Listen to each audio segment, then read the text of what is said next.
ఒకే రాగం ఒకే తాళం 4వ భాగం. 3వ భాగంలో రాధ ఉద్యోగంలో చేరి కొనసాగుతూ ఉంటుంది. ఎండి అభిమానం పొందుతుంది. ఇక కామేశ్వరరావు గురించి అతనేమీ మారలేదని తెలుసుకుంటుంది రాధ. కథ కొనసాగుతుంది. రాధ, మీరేమీ అనుకోనంటే మిమ్మల్ని ఒక కోరిక కోరనా అన్నాడు రాబర్ట్. రాధ శరీరం జల్లుమంది ఆ మాటతో. ఏం కోరికో అది దానికి తను తప్పనిసరిగా అవుననాలా? చెప్పండి సార్ తడబడుతూ అంది. మీరు మొదటి రోజు కట్టుకొచ్చిన ఆకుపచ్చ చీర కట్టుకుంటే మీ ఫోటో ఒకటి తీయాలనుంది.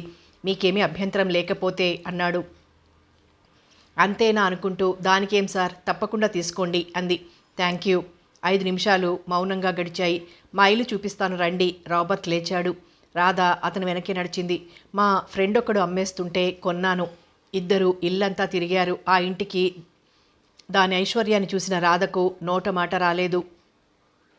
ఇటువంటి ఇళ్ళు సినిమాల్లో మాత్రమే చూసింది. ఇప్పుడు ప్రత్యక్షంగా చూస్తోంది. రాధ, ఎలా ఉంది మా ఇల్లు? చాలా బాగుంది సార్. రాధ మనస్ఫూర్తిగా మెచ్చుకుంది. మా నౌకర్లకు సరిగ్గా డెకరేట్ చేయడం చేత కాదు. బాంబే నుండి ఎక్స్పర్ట్ని పిలుద్దామనుకుంటున్నాను. రాధ ఆశ్చర్యంగా చూసింది. ఇంకా ఈ ఇంటికి డెకరేషనా? ఇప్పుడు బాగానే ఉంది కదా, ఇంకేం చేయాలి? హాల్లోకి వచ్చారు ఇద్దరు. మీరొక్కరే ఉంటున్నారా సార్? ప్రస్తుతం నేను ఒంటరిగాడినే కదా. రాబర్ట్ నవ్వాడు. ఇంతవరకు మ్యారేజ్ ఎందుకు చేసుకోలేదు సార్? ఆ ప్రశ్న వేశాక నాలిక కరుచుకుంది రాధ. అతి చనువు తీసుకుంటున్నానేమో అనుకుంది క్షణం సేపు. అందమైన ఇండియన్ గర్ల్ని చేసుకోవాలనుంది. ఎవరవుతారో ఆ అదృష్టవంతురాలు అనుకుంది రాధ. నా కోరిక తీరుతుందో లేదో అన్నాడు రాబర్ట్ ఆ పక్కనే ఉన్న స్టూల్ మీద కూర్చుంటూ. అతని మాటలు రాధకి ఆశ్చర్యం కలిగించాయి. అతను కోరాలే గాని అమ్మాయిలు క్యూలో నిలబడతారు. అతనెందుకలా నిరాశగా మాట్లాడుతున్నాడో రాధకి అర్థం కాలేదు. బహుశా అతని మనసులో ఎవరైనా ఉన్నారేమో. ఆ విషయం అతన్ని అడగలేకపోయింది. కూర్చోండి అన్నాడు రాబర్ట్. వర్షం తగ్గినట్లుంది, ఇక పెడతానండి అంది రాధ. సరే మీ ఇష్టం. మీతో మాట్లాడుతుంటే టైం తెలియలేదు. రండి డ్రాప్ చేస్తాను. చీర ఆరిందేమో మార్చుకుంటాను అంది రాధ. ఈ చీర ఉంచుకోండి, మీకు చాలా బాగుంది. రాధ మౌనంగా అతడి వెంట బయటికొచ్చి కారులో కూర్చుంది. రాబర్ట్ కారు స్టార్ట్ చేశాడు. 15 గంటలో కారు రాధ ఇంటి ముందు ఆగింది. వెళ్ళొస్తాను సార్, చాలా థ్యాంక్స్. రాధ కారు దిగింది. గుడ్ నైట్ అని చెప్పి రాబర్ట్ కారు స్టార్ట్ చేశాడు. రాధ సంచులు పుచ్చుకొని ఇంటివైపు నడిచింది. ఒక్కసారిగా స్వర్గం నుండి పాతాళంలోకి తోసివేసినట్లుగా ఉంది. తన ఇల్లును చూడగానే రాబర్ట్ ఇల్లు జ్ఞాపకం వస్తోంది. తనలాంటి వాళ్లకు అటువంటి స్వర్గంలో ఉండే యోగ్యత కూడా ఉందా? బాధగా అనుకుంటూ లోపలికి వచ్చింది. ఆమెను చూడగానే, రాధా, నీకోసమే ఎదురు చూస్తున్నాను. ఈ వర్షంలో ఎక్కడున్నావు? బాగా తడిశావా? కంగారుగా అడిగాడు సారథి. అతడి మాటలు రాధకు చిరాకు కలిగించాయి. తడవలేదులేండి, మా బాస్ కారులో దిగబెట్టారు అంది చిరాకు అణుచుకుంటూ. అంటే మీ ఎంజీనా? అవును. అరే, అయితే ఆయన్ని లోపలికి రమ్మనలేకపోయావా? మనింట్లోకా? ఈ దరిద్రంలోకా? ఆయన అసలు కాలు పెట్టగలడా? మనం అనుభవిస్తున్నాం, చాల్లేండి. విసురుగా లోపలికి వెళ్ళింది రాధ. ఆమె కోపానికి అర్థం తెలియక ఆమె వెళ్ళిన వైపే తెల్లబోతూ చూశాడు సారథి. రాధ, ప్రపంచ దేశాలు కొన్ని ఓనమాలు దిద్దుకుంటున్న సమయంలో మీ దేశం గొప్ప నాగరికతని సంతరించుకుంది. మీ దేశంలో భాష అభివృద్ధి చెంది అప్పటికే గొప్ప గ్రంథాలు రచింపబడ్డాయి. ప్రపంచ ప్రజల్లో చాలామంది బట్ట కట్టుకోవడమే తెలియని అనాగరిక దశలో ఉండగా ఈ దేశంలోని నేతగాండ్రు అగ్గిపెట్టెల్లో పెట్టుకోగలిగే అతి సుకుమారమైన వస్త్రాలు నేసేవారు. అతి ప్రాచీనమైన సింధూలోయ నాగరికత ప్రపంచాన్ని ఆశ్చర్యపరిచింది. ఎన్నో దేశాలకు నాగరికత సంస్కృతి నేర్పిన దేశమిది. ఇక్కడి సంస్కృతి, భాష, ఆ భాషలోని విజ్ఞానం ఎందరో ప్రపంచ మేధావుల్ని ఆకర్షించింది. ఇక్కడి పొలాలు, జీవనదులు, మంచు పర్వతాలు, ప్రకృతి సౌందర్యం, ఆధ్యాత్మిక వైభవం ఎంతోమంది విదేశీయుల్ని భారతీయులుగా మార్చింది.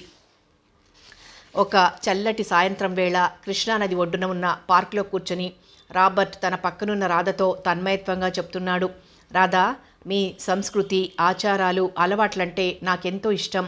ఒక స్త్రీకి ఒకే పురుషుడు, వారు జీవితాంతం కలిసే ఉంటారు. ఎవరైనా సరే పవిత్రమైన వివాహ బంధానికి కట్టుబడి ఉండాల్సిందే. మీ కుటుంబాల్లో ఒకరంటే ఒకరికి ఎంతో ప్రేమ, అభిమానం. వృద్ధులను ఎంతో ఆప్యాయంగా చూస్తారు. ఓహ్ రాధా, ఎన్నని చెప్పను. అవకాశం ఉంటే జీవితాంతం ఇక్కడే ఉండిపోవాలనుంది. రాధ ఆశ్చర్యంగా వినసాగింది. చాలాసేపు రాబర్ట్ చెప్పే విషయాలు కుతూహలంగా వినింది. చీకటి పడడంతో ఇద్దరూ లేచారు. ఇద్దరూ పార్క్లో నుండి బయటకొచ్చి కారు దగ్గరికి వెళ్ళబోతుండగా రాధా అని పిలుపు విని వెనుదిరిగి చూసింది రాధ. రాజేశ్వరి గబగబా నడుచుకుంటూ వచ్చింది. రాధా, మళ్ళీ కనబడనే లేదు. మా ఇంటికి రమ్మని 2 సార్లు ఫోన్ చేసి చెప్పాను. వస్తానన్నావు కానీ ఎగ్గొట్టేశావు. ఏమిటంత బిజీగా ఉన్నావా? రాజేశ్వరి రాబర్ట్ని గమనించకుండా మాట్లాడేస్తోంది. రాజీ, మా బాస్ అంది రాధ మెల్లగా. అప్పుడు గమనించింది రాజేశ్వరి. గుడ్ ఈవినింగ్ సార్ అంది. రాధ ఆమెను రాబర్ట్కు పరిచయం చేసింది. రాధా, రేపు మాత్రం నువ్వు మా ఇంటికి రాక తప్పదే. ఏమిటి విశేషం? రేపు మా మ్యారేజ్ డే. నిన్ను మీ ఇంటికి వచ్చి పిలవాలనుకుంటున్నాను. ఇంతలో నువ్వే కనిపించావు. రేపు తప్పకొస్తావు కదూ? వస్తాను, రాధ మాటిచ్చింది. ఆఫీస్ నుండి వస్తున్నారా మీరు అంది రాజేశ్వరి ఇద్దరిని మార్చి మార్చి చూస్తూ. రాధ ఇబ్బందిగా ఫీల్ అయింది. ఆఫీస్ నుండే అంది ఇంకేం చెప్పాలో తోచక. వస్తాను రాజీ అని చెప్పి కారులో కూర్చుంది. రాబర్టు స్టీరింగ్ ముందు కూర్చుని కారు స్టార్ట్ చేశాడు. కొద్ది దూరం వెళ్ళాక ఒక పెద్ద రేడియో షాప్ ముందు కారు ఆపాడు రాబర్ట్. రాధా 1 మినిట్ అంటూ లోపలికి వెళ్ళాడు. ఆ షాపును చూడగానే రాధకి తమ రేడియోకి బ్యాటరీలు అయిపోయాయని గుర్తుకొచ్చింది. బ్యాగ్లో సరిపడా డబ్బులున్నాయో లేదో చూసుకొని అటువైపు డోర్ తీసుకుని దిగింది. డోర్ వేసి ముందుకు 2 అడుగులు వేసిందో లేదో వెనకాల పెద్ద శబ్దం వినబడింది. ఎప్పుడు వచ్చాడో రాబర్ట్ ఆమె భుజం చుట్టూ చెయ్యి వేసి పక్కకు లాగాడు. దాదాపుగా ఆమెను రాసుకుంటూ ఒక లారీ వెళ్ళిపోయింది. అది చూసి రాధ భయంతో అతని భుజానికి అంటుకుపోయింది. రాబర్ట్ ఆమెను బలంగా హత్తుకుని నుదుటి మీద ముద్దు పెట్టుకుని వదిలాడు. అలా రెప్పపాటులో జరిగిపోయింది. అతని చర్యకు రాధ షాక్ తిన్నట్లయింది. క్షణంసేపు సర్వప్రపంచం శూన్యమైందామెకు. తనకెదురుగా రాబర్ట్ మాత్రమే ఉన్నట్లనిపించింది. రాధా, రండి. రాబర్ట్ పిలుపుతో బాహ్య ప్రపంచంలోకి వచ్చింది. మెల్లగా వెళ్ళి అతని పక్కన కూర్చుంది. రాబర్ట్ కారు స్టార్ట్ చేశాడు. రాబర్ట్ ఇంటి వద్ద చాలాసేపు గడిపింది. అక్కడే భోజనం చేసింది. తర్వాత రాబర్ట్ ఆమెను ఇంటి దగ్గర డ్రాప్ చేశాడు. దాదాపు 9 గంటల ప్రాంతంలో లోపలికి వస్తున్న రాధని చూస్తూ, రాధా, ఇప్పటి వరకు ఎక్కడున్నావు అని అడిగాడు సారథి. ఈ రోజు నుండి కొత్త ట్యూషన్ ఒప్పుకున్నాను అని చెప్పేసింది రాధ క్షణం కూడా ఆలోచించకుండా. సారథి ఆశ్చర్యపోతూ, ట్యూషనా అని అడిగాడు. అవును, ట్యూషన్ ఎందుకు? ఎందుకేమిటి? డబ్బు కోసం. సారథికి ఆ మాట చాలా బాధ కలిగింది. అంత డబ్బు అవసరం ఇప్పుడేం కలిగింది? ఎంత సంపాదించినా డబ్బుకి మితం లేదు. అదీ కాక డబ్బు సంపాదన కంటే మనిషికి ఆత్మసంతృప్తి ముఖ్యం. సాయంత్రం వేళల్లో రాధా తను కూర్చుని కబుర్లు చెప్పుకుంటుంటే ఎంత బాగుంటుంది. ఎన్ని వందల రూపాయలైనా ఆ ఆనందానికి సాటి రావు. డబ్బు కోసమని రోజులోని అతి విలువైన కాలాన్ని వెచ్చించడం సారథికి ఎంతమాత్రం ఇష్టం లేకపోయింది. రాధా, అసలే రోజల్లా ఆఫీస్ పని ఉంటుంది. సాయంత్రం పూటైనా హాయిగా ఉండగా ఆ ట్యూషన్ ఎందుకు ఒప్పుకున్నావు? సాయంత్రం వేళ చేసేదేముంది? పనికిరాని కబుర్లు చెప్పుకుంటూ ఇక్కడ కూర్చొని కాలం వృధా చేసే కంటే ట్యూషన్ చెప్పుకుంటే 4 డబ్బులైనా వస్తాయి అని విసురుగా లోపలికి వెళ్ళిపోయింది. సారథి కొయ్యబడినట్లయ్యాడు. తనతో కబుర్లు చెప్పడం టైం వేస్టా? అవి పనికిరాని కబుర్లా? అయితే తనతో మాట్లాడడం ఆమెకు చాలా విసుగు కలిగిస్తోందన్నమాట. రాధ ఎంత మాట అంది.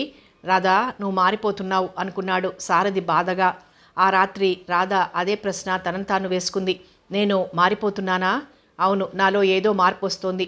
నా శరీరం ఏవేవో కొత్త అనుభవాల్ని కోరుతోంది. అది మాత్రం నిజం. ఒకప్పుడు నాకిక సంసార సుఖం లేదని తెలిసినా బాధ కలగలేదు. ప్రేమ కామాతీతమైనదని, నిజమైన ప్రేమ శారీరక సుఖాన్ని కోరదని అనుకుంది. అంతేకాదు, తనకు సారథిపైన గాఢమైన అనురాగముందని, తన శరీరం ఏ ఇతర ఆకర్షణలకు లొంగదని భావించింది. కానీ ఈరోజు అది అబద్ధమని తేలిపోయింది. రాబర్ట్ తన భుజం మీద చెయ్యి వెయ్యగానే తన శరీరం రవికిరణం సోకిన కమలంలా పులకించిపోయింది. అతని వేలికొసలు తాకగానే తన శరీరం మోహన రాగాలు పాడింది. తనకు తెలియకుండానే తన శరీరం అతడిని హత్తుకుపోయింది. అతని చేతులు ఇంకా తనని చుట్టుకుని ఉన్నట్లుగానే ఉంది. అతని పెదవులు తన నుదుటిని తాకుతున్నట్లుగానే ఉంది. తన మనసు ఇంకా స్పందిస్తూనే ఉంది. తన శరీరం ఇంకా చెమరుస్తూనే ఉంది. ఇంకా ఇంకా ఆ అనుభవాల్ని కోరుతున్నాయి. ఎందుకు ఇలా ఉంది? దీనికి కారణమేమిటి? తనకు సారథి మీద ప్రేమ తగ్గిపోయిందా? లేదు లేదు, సారథంటే తనకెంతో ప్రేమ ఉంది. కానీ తనకు రాబర్ట్ కూడా కావాలి. ప్రతి క్షణం అతని మాటలు వింటూ అతని సాన్నిధ్యంలో ఉండాలని మనస్సు ఉవ్విళ్ళూరుతోంది. అతడు తనని మెచ్చుకోవాలని, తన అందాన్ని పొగడాలని ఉంటుంది. తన మనస్సు ఎంత స్వాధీనంలో ఉంచుకుందామన్నా సాధ్యం కావడం లేదు. తనేం చేస్తుంది? భగవంతుడా, నాకెందుకు ఈ విషమ పరీక్ష? నా మనసును ఎందుకిలా పిచ్చిదాన్ని చేస్తున్నావు? నన్నెందుకింత బాధకు గురి చేస్తున్నావు? నా మనసు సంక్షుభిత సముద్రమవుతోంది. ఈ సంక్షోభానికి అంతం ఎన్నడో బాధగా అనుకుంది రాధ. రాధా, ఇప్పుడా రావడం? ఇంక నువ్వు రావని అనుకున్నాను అంది రాజేశ్వరి లోపలికొస్తున్న రాధని చూస్తూ. రాత్రి 8 గంటల సమయం. అప్పటికి పార్టీ అయిపోయి గంట అయింది. కూర్చో. రాధ అసలు రాకూడదని అనుకుంది. అప్పటి వరకు రాబర్ట్తో పార్కు దగ్గర కూర్చుంది. రాబర్టు, రాధా, లీలామహల్లో మంచి ఇంగ్లీష్ పిక్చర్ ఉంది, వస్తారా అని అడిగాడు. రాధ కాదనలేకపోయింది. తను కూడా సినిమా చూసి ఎంతో కాలమైంది. పిక్చర్ 8:30కు మా ఇంట్లో భోజనం చేసి వెళ్దాం అన్నాడు రాబర్ట్. కానీ రాధకు రాజేశ్వరి ఇంట్లో పార్టీ జ్ఞాపకం వచ్చింది. ఆ విషయం రాబర్ట్కు చెప్పి 8:30కి హాలు దగ్గరికి వచ్చేస్తానంది. రాబర్ట్ ఒప్పుకున్నాడు. అప్పుడే 8 అవుతోంది, త్వరగా వెళ్ళాలి. రాధా, మా వారు. రాధ ఉలిక్కిపడి చూసింది. ఎదురుగా రాజేశ్వరి భర్త నమస్కారం చేసింది. మీ గురించి రాజేశ్వరి రోజూ చెప్తుంది. ఇప్పటికి మిమ్మల్ని చూడగలిగాను అన్నాడాయన. రాధ నవ్వి ఊరుకుంది. రాజేశ్వరి కూల్ డ్రింక్ తీసుకొచ్చి రాధకిచ్చింది. రాధా, ఈ పూట మా ఇంట్లో భోజనం చేసి వెళ్ళాలి అంది రాజేశ్వరి. భోజనమా? 8:30కే సినిమాగా? వద్దు రాజీ, వెళ్ళాలి ప్లీజ్, బలవంతం చెయ్యకు. సారథి ఎదురు చూస్తాడా? అంది రాధ. కానీ సారథికి రాజేశ్వరి ఇంట్లో పార్టీ విషయం చెప్పి ఇంటికి వచ్చేసరికి చాలా ఆలస్యం అవుతుంది, ఎదురు చూడవద్దంది. సరే, సారథి గారి విషయంలో అయితే నేనేమీ బలవంతం చెయ్యనులే. అమ్మయ్య, రక్షించావు అనుకుంది. రాధా, ఈ చీర బాగుంది. ఇది కూడా రాబర్ట్ ఇచ్చిన చీరే. ఎంత రాధా ఈ చీర? ఇది 150. రాధా, ఈ మధ్యలో నువ్వు మారావు అంది. అంటే? నేను మొదట హోటల్ దగ్గర చూసినప్పుడు చిక్కిపోయి నల్లగా ఉన్నావు, ఇప్పుడు నిండుగా ఉన్నావు. ఆ రోజు నిన్ను చూసి ఎంత భయపడ్డానో తెలుసా? ఇదంతా రాబర్ట్ చలవా అనుకుంది రాధ. అతనితో పరిచయం కలగకపోతే తనింకా చిక్కి శల్యమైపోయి ప్రాణావశిష్టంగా ఉండేది. రాజేశ్వరి లోపలికి వెళ్ళి టిఫిన్ ప్లేట్ తీసుకొచ్చి రాధకిచ్చింది. ఆ ప్లేటు నిండుగా రకరకాల స్వీట్లు, హాట్లు ఉన్నాయి. ఇవన్నీ ఎందుకే? తినడానికి. రాజేశ్వరి నవ్వింది. నేను ఇన్ని తినలేను రాజీ. పర్వాలేదు, నీకు కావలసినవి తిను. మీ జీఎంకి చాలా కంపెనీల్లో షేర్లున్నాయటగా? అమెరికా కంపెనీల్లో ఉన్నాయి అంది రాధ. అయితే డబ్బున్న వాడేనన్నమాట. కేవలం డబ్బుండడం మాత్రమే కాదు, ఉన్న డబ్బుతో జీవితాన్ని అందంగా ఆనందంగా గడిపే తెలివితేటలు కూడా ఉండాలి.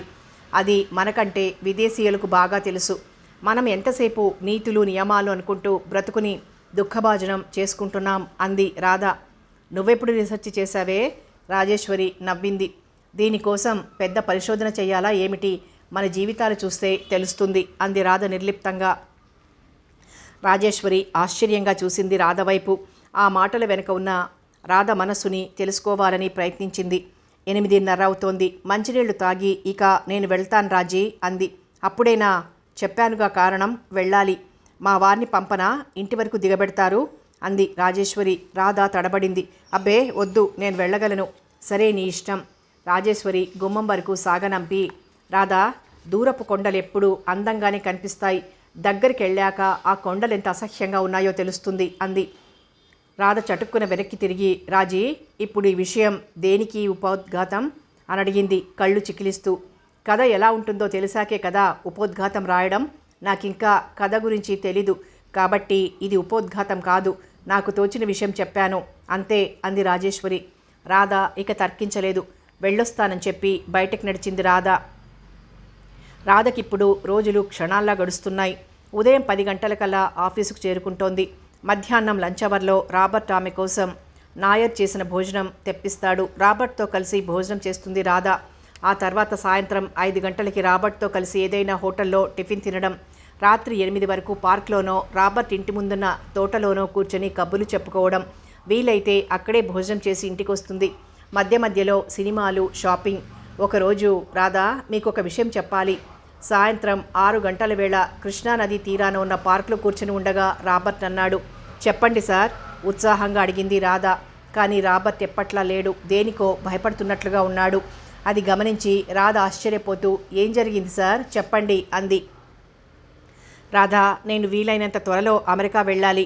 అనుకోని సంఘటనకు ఆశ్చర్యపోతూ, మళ్ళీ ఎప్పుడొస్తారు అని అడిగింది. ఇక రావడం కుదరదేమో. రాధ తెల్లబోయింది. ఎందుకని? మా అంకుల్కి అనారోగ్యంగా ఉందట. మధ్యాహ్నం అమెరికా నుండి కేబుల్ వచ్చింది. ఆయనకు ఎవ్వరూ లేరు. నేనంటే ప్రాణం ఆయనకు. నన్నే కలవరిస్తున్నాడట. నేను ఇక్కడికి రావడం అసలు ఆయనకి ఇష్టం లేదు. అందుకే ఒకసారి తిరిగి అమెరికా వెళ్ళానంటే మళ్ళా తిరిగి రావడం అంటూ ఉండదేమో అనుకుంటున్నాను అన్నాడు రాబర్ట్ మెల్లగా. ఆ విషయం విని రాధ తట్టుకోలేకపోయింది. తలలో డైనమైట్లు పేలుతున్నంత బాధ కలిగింది. కంపెనీ కూడా ఇప్పుడు బాగానే ఉంది. నేను లేకపోయినా పర్వాలేదు. నా ఫ్రెండు మిస్టర్ మూర్తికి ఈ కంపెనీ బాధ్యత అప్పజెప్పి అతడిని అమెరికా నుండి ఇక్కడికి పంపిస్తాను. అతడు ఇండియా వచ్చేయాలనుకుంటున్నాడు. రాధ కళ్ళల్లో నీళ్లు తిరగసాగాయి. రాధా, ఇండియా వచ్చే ముందు ఎంతో ఉత్సాహంగా వచ్చాను, కానీ ఇప్పుడు వెళ్ళాలంటే బాధగా ఉంది. ఇండియా నాకెంతో నచ్చింది. ఇక్కడి వాతావరణం, ప్రజలు నన్నెంతో ఆకర్షించారు. క్షణం ఆగి, ఇంకో విషయం చెప్పనా రాధా? ముఖ్యంగా మిమ్మల్ని వదిలి వెళ్ళాలంటే నాకు మరీ బాధగా ఉంది మెల్లగా అన్నాడు. రాధ కళ్ళల్లో నీరు చెక్కిలిపైకి జారింది. అతనికి కనబడకుండా తల పక్కకు తిప్పుకుంది. రాధా, మనసులో ఉన్న మాటను పైకి చెప్పుకోవడం నాకు అలవాటు. మీ అలవాటే మన పరిచయాన్ని ఎక్కువ చేసి ఇప్పుడు మనకింత మనస్తాపాన్ని కలిగిస్తోంది అనుకుంది రాధ. రాధా, ప్రవాహంలో పుడకల్లా కలిశాం. కొంతకాలం కలిసి పయనించాం. ఇప్పుడు విడిపోతున్నాం. రాధ చిన్నగా నిట్టూర్చింది. ఈ మానవ జీవితమే ఒక విచిత్రం. ఈ చిత్రమైన జీవితంలో ఎన్నెన్నో పరిచయాలు, అనుబంధాలు. ఎప్పుడు ఎవరితో పరిచయం కలుగుతుందో, ఏ పరిచయం విడదీయలేని బంధంగా మారుతుందో తెలియదు కదా. మీలాంటి స్త్రీ నా జీవితంలో ప్రవేశిస్తుందని అనుకోలేదు అన్నాడు రాబర్ట్. నేను అనుకోలేదు మీరు నా జీవితంలో ప్రవేశించి నన్నింతగా కదిలిస్తారని. మీకు పెళ్లి కాకుండా ఉంటే మిమ్మల్ని నాతో అమెరికా తీసుకువెళ్లేవాడిని రాధా. రాధ ఆ మాటలకు ఉలిక్కిపడింది. అంటే తనను పెళ్లి చేసుకునేవాడా? రాధ మనసు కల్లోలిత సాగరమైంది. రాధా, వియోగం ఎంత బాధాకరం. అవును, వియోగం ఎప్పుడు బాధగానే ఉంటుంది. కానీ రాబర్ట్ వెళ్ళిపోతాడని తనెప్పుడూ అనుకోలేదు. ఇక ముందు ఈ చల్లని సాయంత్రాలు ఎంతో వేదనాభరితంగా గడుస్తాయి. నవ్వులు, కబుర్లు ఉండవు. ఈ జీవితంలో తను పొందుతున్న ఈ కాస్త ఆనందం కూడా తనకు దూరమైపోతుంది. రాధ గుండె బరువెక్కింది. సార్, మీరు తప్పకుండా వెళ్ళాలా? వెళ్ళక తప్పదు. ఆఫీస్ స్టాఫ్కి చెప్పారా? ఇంకా లేదు, చెప్పాలి. రాధా, అప్పుడే నేను ఇక్కడికి వచ్చి సంవత్సరం దాటింది. తను ఉద్యోగంలో ప్రవేశించి సంవత్సరం అవుతోంది. కాలం ఎంత త్వరగా గడిచింది. ఇక ముందు రోజులు యుగాలవుతాయేమో. రాబర్ట్ గడ్డిలో వెనక్కి వాలి తల క్రింద చేతులు పెట్టుకున్నాడు. రాధ నీటిలో కదలాడుతున్న నీడల్ని చూస్తూ కూర్చుంది. ఇద్దరి మనసుల్లో ఏదో చెప్పలేని బాధ. ఇద్దరి మధ్య కాలం స్తంభించిపోయినట్లుంది. నిశ్శబ్దం ఒక్కొక్కసారి మహా ఉపకారం చేస్తుంది. మౌనం మనిషికి మహా ఔషధం. ఆవేశాన్ని తొలగిస్తుంది, దుఃఖాన్ని తగ్గిస్తుంది. ఇద్దరూ అలా ఎంతసేపు కూర్చున్నారో. ఆ రాత్రి రాధ ఇంటికి వచ్చేసరికి 9 దాటింది. రాధా, ఇవాళ ఇంత ఆలస్యమైందే? సారథి అడిగాడు. రాధ సమాధానం చెప్పలేదు. ఆమెకెంతో విసుగ్గా ఉంది. చిరాకు, దుఃఖం కలుగుతున్నాయి. సారథి ప్రశ్న ఆమెకు మరింత చిరాకు కలిగించింది. తల తిప్పి అతని వైపైనా చూడకుండా లోపలికి వెళ్ళి బట్టలు కూడా మార్చుకోకుండా మంచం మీద వాలిపోయింది. రాధ ఎందుకలా ఉందో తెలియక సారథి కంగారు పడ్డాడు. రాధా అని 2-3 సార్లు పిలిచాడు. కానీ ఆమె ఏం మాట్లాడకపోయేసరికి ఊరుకున్నాడు. రాధకి ఆ రాత్రి నిద్ర పట్టలేదు. రాబర్ట్ వెళ్ళిపోతున్నాడు. ఇక ఎప్పటికీ తిరిగిరాడు. ఈ విషయమే ఆమె మనస్సుని పురుగులా తొలుస్తోంది. రాబర్ట్ వెళ్ళిపోతే ఇక తన జీవితం చీకటిమయమైపోతుంది. తనకు ఊపిరినిచ్చేవి అతని మాటలే. తనలో ఉత్సాహాన్ని కలిగించేవి అతని నవ్వులే. ఈ సంవత్సర కాలము ఎంతో ఆనందంగా గడిచింది. అతడు వెళ్ళిపోయాక ఆ తర్వాత అతని జీవితాన్ని ఊహించుకోలేకపోయింది. రాధా, మళ్ళా మనం కలిసే అవకాశమే లేదేమో. మీకు పెళ్లి కాకుండా ఉంటే, మీకు ఇష్టం లేకపోయినా మిమ్మల్ని నాతో తీసుకెళ్లేవాడిని. రాబర్ట్ అన్న మాటలు జ్ఞాపకం వచ్చాయి. రాధను నిలువెల్లా కదిలించాయి. తనకు పెళ్ళయింది నిజమే, కానీ తనిప్పుడేం సుఖం అనుభవిస్తోంది? దారిద్ర్యం, కష్టాలు, కన్నీళ్లు. తను రాబర్ట్తో వెళ్ళిపోతే క్షణంసేపు తన ఆలోచనకి తనే భయపడింది. కానీ వెంటనే మనసుకు సర్ది చెప్పుకుంది. వెడితే ఏం? లోకంలో ఇటువంటివి ఎన్ని జరగడం లేదు. లోకం తనని నిందించినా పర్వాలేదు. అయినా తని దేశానికి దూరంగా పెడుతోంది. ఇక తనకేం భయం? ఇక్కడుంటే ఈ జీవితం ఇంకా ఇంతే. చచ్చే వరకు కష్టాలు తప్పవు. రాబర్ట్ అందం, ఐశ్వర్యం ఉన్నవాడు. పైగా తనంటే ఎంతో ఇష్టం. తను రాజభోగాలు అనుభవించవచ్చు. అంతగా కావలిస్తే సారథికి ఏదైనా ఏర్పాటు చేసే వెళ్తుంది. అవసరమైన డబ్బు రాబర్ట్ ఇస్తాడు. ఈ అవకాశం వదులుకుంటే ఇక మళ్ళీ జీవితంలో ఇంత మంచి అవకాశం రాదు. తనకి బాధలు తప్పవు. అలా అనుకుంది రాధ. రాబర్ట్తో వెళ్ళిపోవాలనే కోరిక క్షణక్షణం బలపడసాగింది. అతని అందమైన కారులో షికార్లు, మధ్య మధ్య రాబర్ట్ నవ్వులు, మాటలు, స్టార్ హోటల్సు, రాబర్ట్ విలాసవంతమైన బంగళా ఆమె కళ్ళ ముందు కదలాడుతున్నాయి. ఆమె మనసుని లోబర్చుకుంటున్నాయి. అతనితో వెళ్లాలనే ఆరాటాన్ని అధికం చేస్తున్నాయి. ఆ ఆరాటంలో రాబర్ట్ తప్ప సర్వ ప్రపంచం శూన్యమైపోయిందామెకు. రాబర్ట్ ఒక్కడే ఆమె మనసులో స్థిరంగా ఉండిపోయాడు. రాధా, ఎందుకు అర్జెంటుగా రమ్మని ఫోన్ చేశావు? రాజేశ్వరి పార్కులోకి అడుగు పెడుతూ అంది. కూర్చో చెప్తా. రాజేశ్వరి రాధ పక్కన కూర్చుంది. ఏమిటో చెప్పు. రాబర్ట్ వచ్చే వారం అమెరికా వెళ్ళిపోతున్నారు. అలాగా అంది రాజేశ్వరి మామూలుగా. రాజీ, ఒక విషయం చెప్పనా? నువ్వు చెప్తావనే కదా ఆఫీస్ నుండి సరాసరి ఇక్కడికి పరిగెట్టుకొచ్చాను. నేను రాబర్ట్తో వెళ్ళాలనుకుంటున్నాను. ఎందుకు? నేను ఈ దేశాన్ని వదిలి ఇక అమెరికాలోనే ఉండిపోతాను అంది రాధ. నువ్వా? అంటే నువ్వు సారథినా? కాదు, నేనొక్కదాన్నే. రాజేశ్వరి బిత్తరపోయింది. ఏమిటి రాజీ, నువ్వు రాబర్ట్తో వెళ్ళి అమెరికాలో ఉండిపోతావా? రాజీ ఆశ్చర్యంగా నొక్కి నొక్కి అడిగింది. అవునే, రాబర్ట్ లేకుండా నేను ఉండలేను. అందుకే ఆయనతో వెళ్ళిపోవాలనుకుంటున్నాను అంది రాధ. రాధ మాటల్ని అర్థం చేసుకోవడానికి రాజేశ్వరికి చాలా టైం పట్టింది. రాధా, నువ్వు మాట్లాడేది నిజమేనా? సారథిని వదిలేసి రాబర్ట్తో వెళ్ళిపోతావా? నిజంగానా? ఇంకా రాధ మాటల్ని నమ్మలేకపోతుంది రాజేశ్వరి. అవును అంది రాధ దృఢంగా. రాధా, ఏమిటి మాటలు? నీకేమైనా పిచ్చి పట్టిందా? లేదు, ఇక్కడ ఉంటే తప్పకుండా పడుతుంది. అందుకే వెళ్ళిపోతున్నాను. అయినా ఈ విషయం నీకింత ఆశ్చర్యాన్ని ఎందుకు కలిగిస్తోంది? నువ్వు ఒకసారి మీ పక్కింటి ఆయన కథ చెప్పావు, గుర్తుందా? అప్పుడు ఆవిడని ఎంతో మెచ్చుకున్నావు. రాధ అడిగింది. అది ఇది ఒకటేలా అవుతుంది? సారథికి ఆయనకి పోలికే లేదు. సారథి దేవుడు, నువ్వు అతని పాలిట దెయ్యానివవుతున్నావు అంది రాజేశ్వరి కోపంగా. రాధ నవ్వింది. రాజీ, మనుషుల్లో దేవుళ్ళు దెయ్యాలు అనే జాతుల్లేవే. పరిస్థితులను బట్టి మనుషులు అలా మారుతుంటారు అంది రాధ. రాజేశ్వరి చిన్నగా నిట్టూర్చింది. రాధ, మనిషి ఎంతో ప్రగతి సాధించాడని, ఎంతో స్వేచ్ఛ స్వాతంత్రాలు కలవాడని అంటారు. కానీ మానవుడు ఎంత గొప్పవాడైనా పరిస్థితులకు తలంచవలసిందే అంది రాజేశ్వరి. రాధ మాట్లాడలేదు. క్షణం ఆగి, రాధ, నువ్వు కూడా పరిస్థితులకు లొంగిపోయి మనిషినే హత్య చేసేంత నీచురాలు అవుతావనుకోలేదు అంది రాజేశ్వరి తీవ్రంగా. రాధ దెబ్బతిన్నట్లు చూసింది. హత్య? అవునే, హత్య కాదా? నువ్వు వెళ్ళిపోయాక సారథి జీవిస్తాడా? నువ్వు చేసిన అవమానానికి తట్టుకోలేక ఆత్మహత్య చేసుకుంటాడు. పోనీ రాధా, ఒక పని చేయకూడదు? ఏమిటది? సారథికి ఇంత విషం ఇచ్చి చంపి ఆ తర్వాత నువ్వు రాబర్ట్తో వెళ్ళు. క్షణక్షణానికి రాధ మీద కోపం పెరిగిపోతోంది రాజేశ్వరికి. ఆపుకుందామన్నా ఆగడం లేదు. కసిగా అంది. ఆమె మాటలకు రాధ తెల్లబోయింది. రాజీ, రాధా, అర్చినంత మాత్రాన నిజాలు దాగవు. రాజీ, నువ్వు అనవసరంగా అపోహపడుతున్నావు. నేనంత రాక్షసిని కాను. అతనికి తగిన ఏర్పాట్లు చేసే వెళ్తున్నాను అంది. రాజేశ్వరి నవ్వింది. రాధా, నువ్వు లేకపోయాక అతనికి ఎన్ని భోగాలు జరిగినా ఒకటే. అతనికి కావాల్సింది నువ్వు కానీ భోగాలు కావు. కానీ రాజీ, ఇక నేను అతనితో ఉండలేను. ఎందుకని? అవిటివాడనా? సూటిగా అడిగింది. రాధ వెంటనే సమాధానం చెప్పలేకపోయి తడబడింది. రాధా, తిరిగి అతడి కాలు బాగై అతడు గొప్ప ఉద్యోగంలో ఉంటే అతడితో ఉంటావు, అవునా? అతడిప్పుడు అవిటివాడు. నీకతడు సుఖాన్ని ఇవ్వలేడు. కాబట్టి నీ సుఖం నువ్వు చూసుకుంటున్నావు.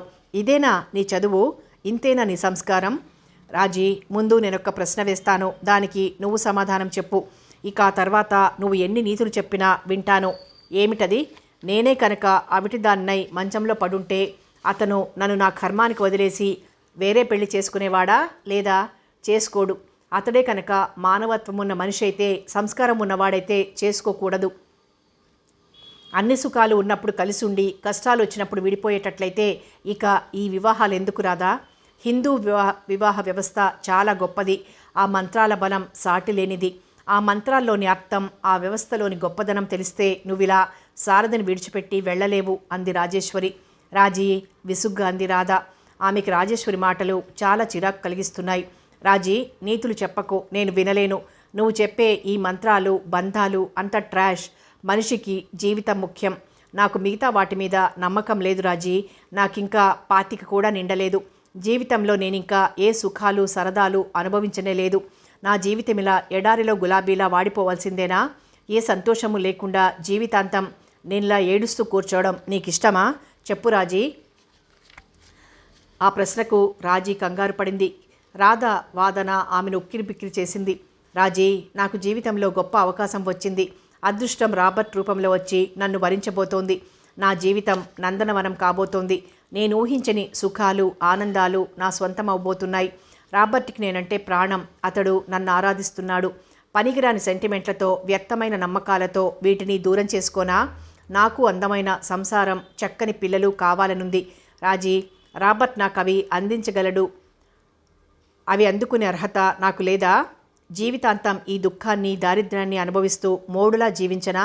చెప్పు రాజీ, నా గురించి ఆలోచించి చెప్పు. రాజేశ్వరి మాట్లాడలేకపోయింది. రాధ ప్రశ్నలకు ఏమని సమాధానం చెప్పాలి? ఏది మంచి ఏది చెడు ఎవరు నిర్ణయించగలరు? రాధా, నేనేం చెప్పలేనే. నీ మనసుకు తోచినట్లు చెయ్యి. ఎవరు చేసే పనులకు వారి మనసే న్యాయ నిర్ణేత. ఒక్క విషయం చెప్తాను, మనం చేసే పనుల వలన ఒక ఆత్మ క్షోభించకూడదు, అంతే. నువ్వెక్కడున్నా నీ క్షేమం కోరే మొదటి దాన్ని నేనని గుర్తుంచుకో అంటూ లేచింది రాజేశ్వరి. ఇక అక్కడ కూర్చోలేకపోయింది. రాధ చేస్తున్న పని నచ్చడం లేదు. కానీ రాధ మాటల్ని ఖండించలేకపోతోంది. గట్టిగా వద్దని చెప్పలేకపోతోంది. ఏదో బాధ, ఆవేదన ఆమె మనస్సుని దహిస్తున్నాయి. రాధ దగ్గర కూర్చోవడానికి ఎందుకో అయిష్టంగా ఉంది. ఇక నేను వెళ్తాను రాధా, చీకటి పడుతోంది అంది. సరే, నువ్వు వెళ్ళు, నేను కాసేపు ఆగొస్తాను అంది రాధ. రాజేశ్వరి వెళ్ళిపోయింది. రాధ 2 మోకాళ్లను చేతులతో చుట్టి దానిపై ముఖం ఆనించుకుని కూర్చుంది. ఇంకొద్ది రోజుల్లో తను ఈ పరిసరాల్ని వదిలి సుదూర తీరాలకు వెళ్ళిపోతుంది. తను తీసుకున్న ఈ నిర్ణయం సరైంది కాదా? క్షణం సేపు ఆలోచించింది రాధ. ఎందుకు కాదు? లేకపోతే ఎన్నాళ్ళిలా రాబర్ట్ తనని ఆరాధిస్తున్నాడు. తన జీవితానికి ఒక అర్థాన్ని, పరమార్థాన్ని ప్రసాదించబోతున్నాడు. అంతేకాదు, తన మనస్సు, శరీరం రాబర్ట్ సాన్నిధ్యాన్ని కోరుతున్నాయి. అతడు వెళ్ళిపోతున్నాడని తెలియగానే తనకు పిచ్చెక్కినట్లయింది. అతడు లేకపోతే తనింకా జీవించలేననిపించింది. అందుకే ఈ నిర్ణయం తీసుకుంది. రాధ తలెత్తి ఎదురుగా నిండుగా నిశ్చలంగా పారుతున్న కృష్ణానది వైపు చూసింది. అమ్మా, తల్లి కృష్ణవేణి, నేను తీసుకున్న నిర్ణయం సరైందేనా? తల్లి, నువ్వైనా నన్ను అర్థం చేసుకుని దీవించమ్మా అంటూ మనసారా వేడుకుంది. కృష్ణవేణి గలగలమంటూ నవ్వింది. పార్కు దాటి రోడ్డు మీదకొచ్చి రిక్షా మాట్లాడుకునేటంతలో రాబర్ట్ గచ్చకాయ రంగు ఫారిన్ కారు వచ్చి ఆమె ముందాగింది. రాబర్ట్ గురించి ఆలోచిస్తున్న రాధకి అతడే ఎదురుగా నిలవడంతో ఎక్కడలేని సంతోషం కలిగింది. రాబర్ట్ డోరు తీస్తూ రాధా కమిన్ అన్నాడు. రాధ వెళ్ళి అతని పక్కన కూర్చుంది. రాబర్ట్ కారు స్టార్ట్ చేశాడు. ఇవాళ మీకు చాలా పనుందన్నారుగా, అయిపోయిందా? రాధ అడిగింది. అంతా అయ్యేసరికి 7 గంటలైంది. ఇక ఇటు బయలుదేరొచ్చాను. రాధ వాచి చూసుకుంది. టైము 7:30 అయింది. నేను రాజేశ్వరి ఇంతవరకు పార్కులో కూర్చున్నాం అంది రాధ. అలాగా. కారు మెల్లగా సాగుతోంది. రాధకు ఆ కారు అంటే చాలా ఇష్టం. ఆ మెత్తటి పరుపులు, పూల పడవలా సాగే కారు పక్కన రాబర్ట్ ఉంటే జీవితంలో ఇంకేం అక్కర్లేదనిపిస్తుంది. రాధా, మన ప్లేన్ టికెట్లు వచ్చేశాయి అన్నాడు రాబర్ట్. రాధ ఉలిక్కి పడ్డట్లయింది. రాధా, ఆదివారం ఉదయమే మన ప్రయాణం. ఆదివారం అంటే ఈరోజు బుధవారం, మధ్యలో 3 రోజులే ఉందన్నమాట. ఏమిటి ఆలోచిస్తున్నారు? అబ్బే, ఏం లేదు. రాబర్ట్ రాధ చేతిని పట్టుకుని మృదువుగా నొక్కాడు. రాధా, మీరు నాతో వస్తున్నారు కదూ? నా అదృష్టం మీద నాకు నమ్మకం కలగడం లేదింకా నవ్వాడతడు. ఎవరిది అదృష్టం, నాదా అతనిదా అనుకుంది రాధ. రాధా, ఇండియా నుండి వస్తూ ఏం తెచ్చుకుంటున్నావు అని రాశారు మా ఫ్రెండ్స్. అక్కడికి వెళ్ళగానే గ్రాండ్గా పార్టీ అరేంజ్ చేసి మిమ్మల్ని చూపించి ఈ కోహినూర్ డైమండ్ని తెచ్చానని చెప్పాలి. రాధా, మనం వరల్డ్ అంతా టూర్ చేద్దాం. మీకు నచ్చిన ప్లేస్లో మనం సెటిల్ అవుదాం. రాబర్ట్ చేతిలో స్వర్గాన్ని చూపుతున్నాడు. రాధ మైమర్చి వింటోంది. ఆ మైకంలో కారు తన ఇంటి ముందు ఆగిన విషయం కూడా గమనించలేకపోయింది. గమనించాక అప్పుడే తన ఇల్లొచ్చేసిందనుకుంటూ నిట్టూర్చి కారు దిగింది. ఆ మర్నాటి నుండి రాధ సారథికి కావాల్సిన ఏర్పాట్లు చేయసాగింది. తను ఉద్యోగంలో చేరిన నాటి నుంచి దాచుకున్న డబ్బంతా సారథి పేరున ట్రాన్స్ఫర్ చేసింది. తను తీసుకున్న నిర్ణయం గురించి వివరిస్తూ అన్నయ్యకు ఉత్తరం రాసింది. ఆ ఉత్తరం అందగానే ప్లేన్లో వచ్చి బాధ్యత స్వీకరించి వీలైతే సారథిని ఏదైనా హోంలో చేర్పించమంది. దానికి కావలసిన డబ్బంతా తను భరిస్తానంది. లేకపోతే అతడిని చూడటానికి నౌకర్లను ఏర్పాటు చేస్తే దానికి కావలసిన డబ్బు తను అమెరికా నుండి పంపిస్తానని రాసి ఉత్తరం పోస్ట్లో వేసింది. ఆ ఉత్తరం పోస్ట్ చేశాక రాధకి కొంత మనశ్శాంతి చిక్కింది. ఇక పర్వాలేదు, అన్నయ్య వచ్చి సారథి విషయం చూసుకుంటాడు అనుకుంది రాధ. ఆ రోజు శుక్రవారం. అంత క్రితం 3 రోజుల నుండి ఆఫీస్ వర్క్తో సతమతమైపోతున్న రాధ ఆ సాయంత్రం 4 గంటలకు కాస్త ఊపిరి తీసుకోవడానికి వీలు చిక్కింది. రాబర్ట్ ఇంకా ఆఫీస్ వర్క్లో మునిగి తేలుతున్నాడు.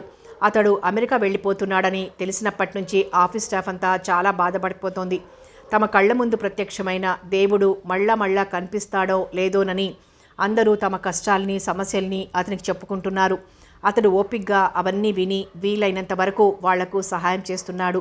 రాధ కూడా అతడితో వెళ్తుందన్న విషయం ఆఫీస్లో ఎవరికీ తెలీదు.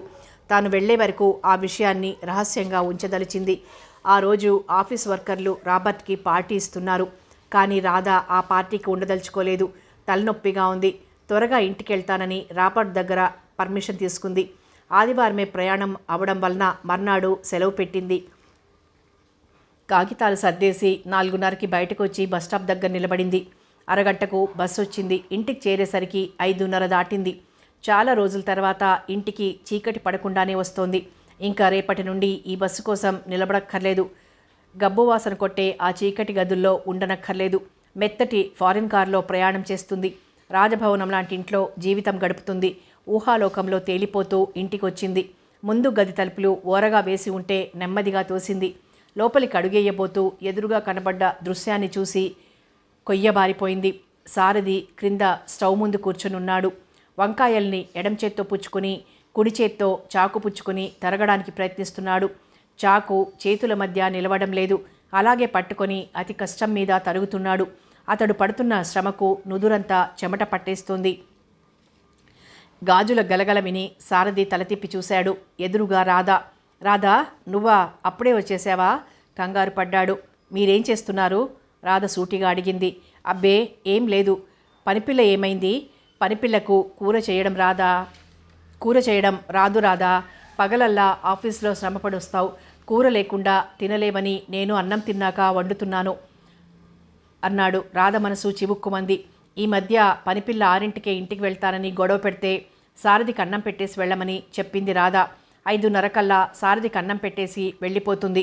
అంత త్వరగా భోజనం చేయడం ఇష్టం లేకపోయినా రాధకి తన వలన ఇబ్బంది కలగకూడదని మౌనం వహించాడు. ఆకలి లేకపోయినా సారథి 5:30కి అన్నం తినేసి మళ్ళా తన కోసం కూర చేస్తున్నాడా? తనిన్నాళ్ళు పనిపిల్ల కూర చేస్తుందనుకుంది. అయితే రోజు మీరే చేస్తున్నారా? రాధ అడిగింది. అయినా చేస్తే ఏమైంది రాధా? నువ్వు ఆఫీస్ పని చేస్తూ పైగా ట్యూషన్లు కూడా ఒప్పుకున్నావు. నువ్వు ఇంత శ్రమ పడుతుంటే నేను హాయిగా తిని కూర్చుంటున్నాను.